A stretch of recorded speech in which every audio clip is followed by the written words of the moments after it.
Nice to see you again. Nice to see you again. Paul, I'm chatting today to Paul LISSiK. Paul has been a high-performance coach for a great many years and international player. Paul, I'd just like to talk to you about coaching and the philosophical aspects of the game. Mm-hmm. What would you say are the critical factors in creating a winning hockey team? The critical factors is, in the first second when you ask me that, is for me whether we can make from individuals, from top players, a team. Yes. You can have a lot of good players, high-level players. Doesn't mean that you are successful, that you are a team. You have to try to find the combination. Okay.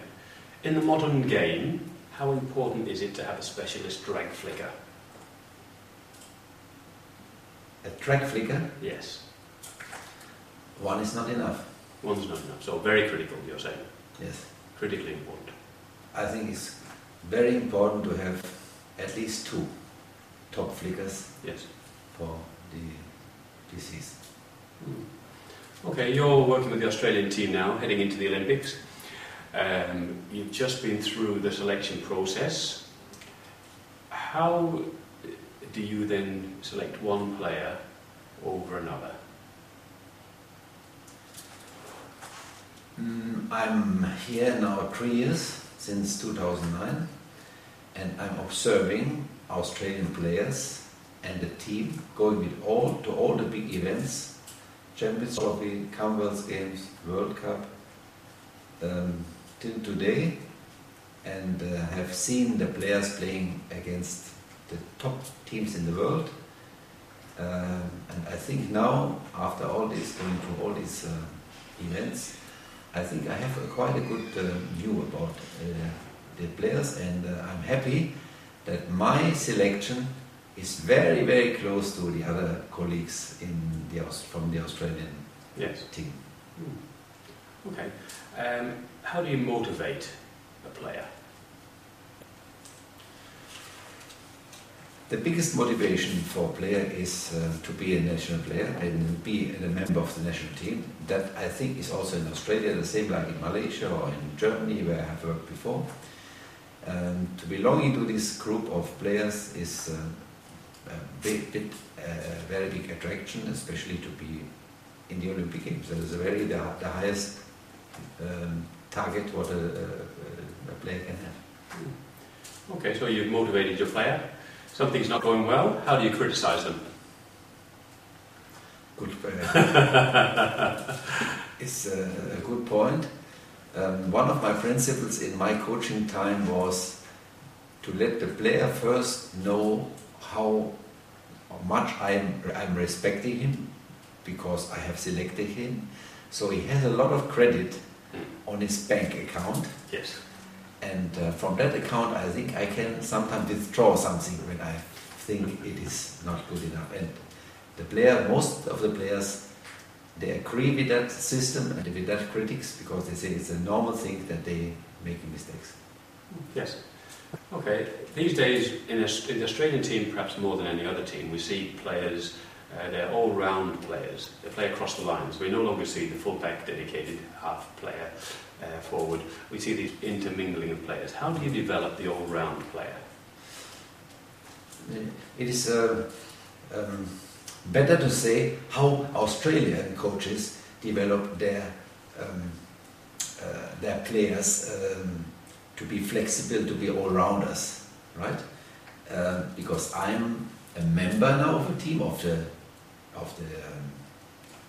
leadership. Yes, I understand. I'm a member, but of course I'm observing, I'm following the coaches and the contents of training, and I really can say that when I think there is some weaknesses or something what is not done, what should be done, I can go to head coach, I go to the colleagues, can say, I think we have to do this and that. But you can really say that the point why they are so good developed is that they went through all the three coaches system of flexible play, defense, attack, and a good striker nowadays also must have in the Australian team, especially when he is coming in the pressure situation, must have defense skills, must have individual defense skills, must work in a group tactical and also in the team tactical context.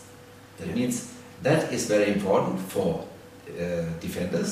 They are attacking more or less. You can see many of our defenders, especially those who are coming from the left and right channels, they are like right wingers, like left wingers, like midfielders, and our defense, our attacking midfielders, they are flexible.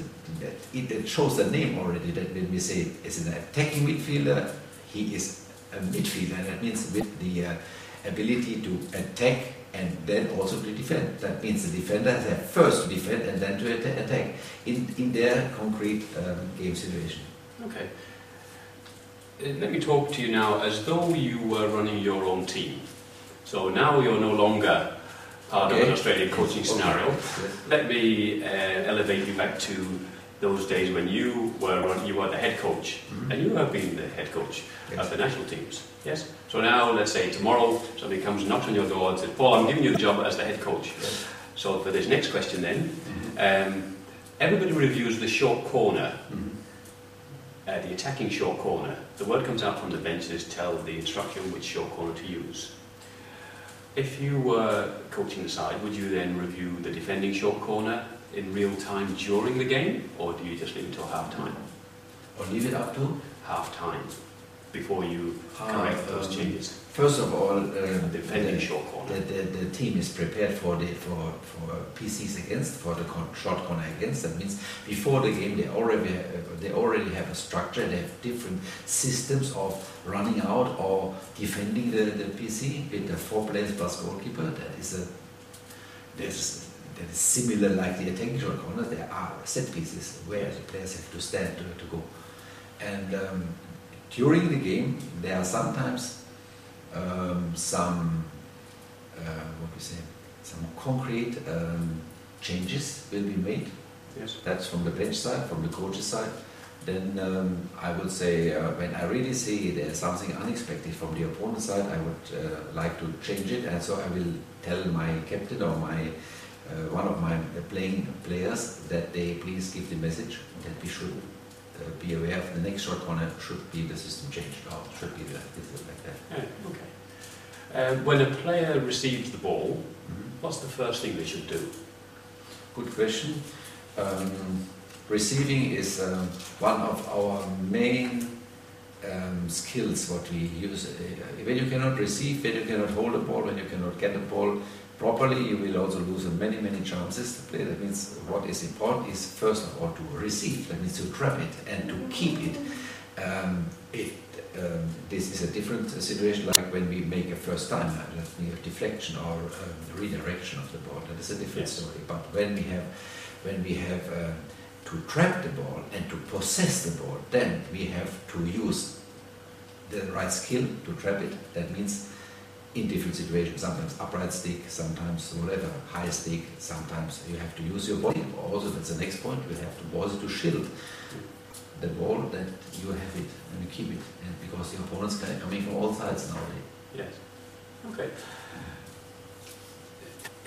At some point in time, an attacker has to take on a defender to penetrate the D. Something has to happen. Would you, as a coach, have any rule that you would give to your player as to when they should actually take on that defender or when they should lay the ball off? Yes, I also have learned a lot of, have said myself, I have through all my experiences in Australia and in other countries, I have, especially in Australia, I have changed a little bit my style of defense. I'm coming from a traditionally German defender, defender's position mostly behind the opponent, standing or waiting behind the opponent. Nowadays I have learned and I'm convinced that when we want to be flexible and when we want to attack or we want to press the opponent, we have to be first. That here the word is if it, in front, in touch. That means all the players, they try to be first to get the ball, and I myself, I would give, of course, my players the individual tactical message what to do in the different game situations. Mostly it is positioning in the hot channel, in the hot line, inside, not outside. That means nearer to nearer to my own goal sometimes, and then always looking for a chance to overtake the opponent and to be first. As there are some principles, what they have,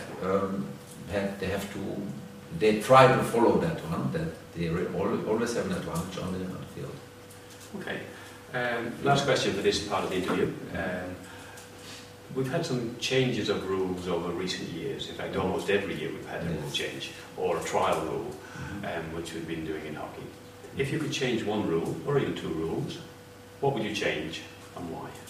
I would change the rule that we have. It could have at least 18 players active playing one game, not 16 but 18. That means interchange rule is good.